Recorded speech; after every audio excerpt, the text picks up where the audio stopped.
Doesn't it, this morning, of some of those people who are waiting for the vaccine. Well, nurses will, of course, play a crucial role in administering that. Let's speak to Helen Donovan, from the Royal College of Nursing. Good morning. Lovely to have you on the programme this morning. So give us an idea, if you can, of the role that you and your colleagues expect to be playing in this distribution of the vaccine. Yeah, good morning, Dan, and thank you. Well, nursing staff have always been involved with vaccine delivery and probably deliver the majority of vaccines that we already give in the UK. So that will continue. And I think, as one of your participants in that broadcast just said, you know, supporting people and encouraging people to take up the vaccine is as much part of actually giving the injection. So, you know, all of those things will be really crucial.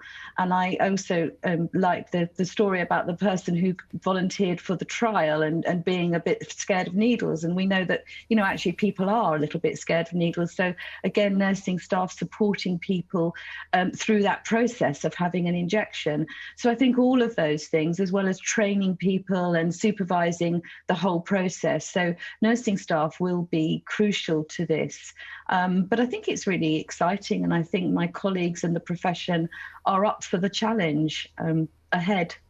And in terms of the logistical challenge of getting it around the country and then actually vaccinating people, what more can you give us in terms of an insight into that? Because that particularly in terms of the storage of this vaccine is one of the real challenges, isn't it?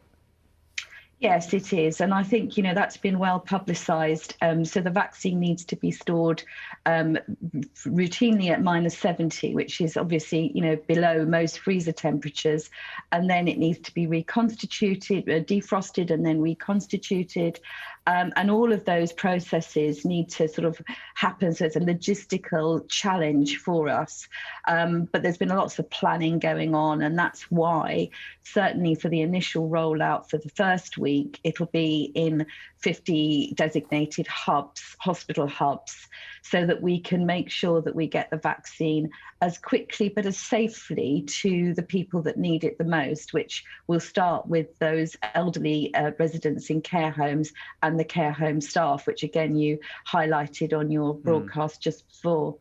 And of course, most people watching will know that there's 800,000 coming in this week, which enables 400,000 people to be vaccinated because everybody needs 2 doses. Does that double dose? Does that present any additional problems? What sort of further things do you need to think about with regards to that?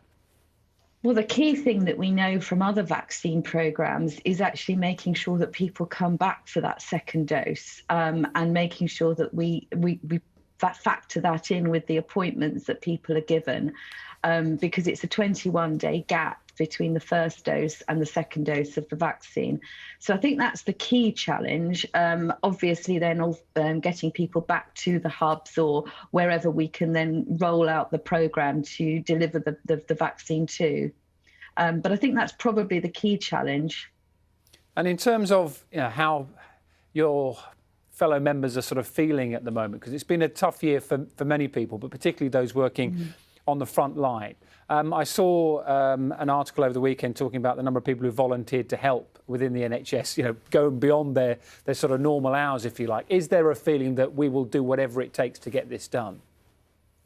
Well, I think there is, and I think there's a little bit of enthusiasm and excitement about it, because, as I think people said as well on your report just before I came on and other reports, this sort of gives us the light at the end of the tunnel almost, although we know that it's going to be a long process. I think that, you know, marathon, not a sprint, is absolutely right. It's going to take many months for us to get the vaccine out to the people who need it, and other vaccines will come on. So it is going to take time, and I think we need to stress that. But I think it shows, you know, just at this time of year, after sort of 9-10 months of going through all the things that we've been going through, and particularly people on the front line, it just gives that ray of hope, I think, and that's where we come from with the feeling that we want to sort of step up and be part of this process. Thank you very much for talking to us, Helen. That's Helen Donovan from the Royal College of Nursing.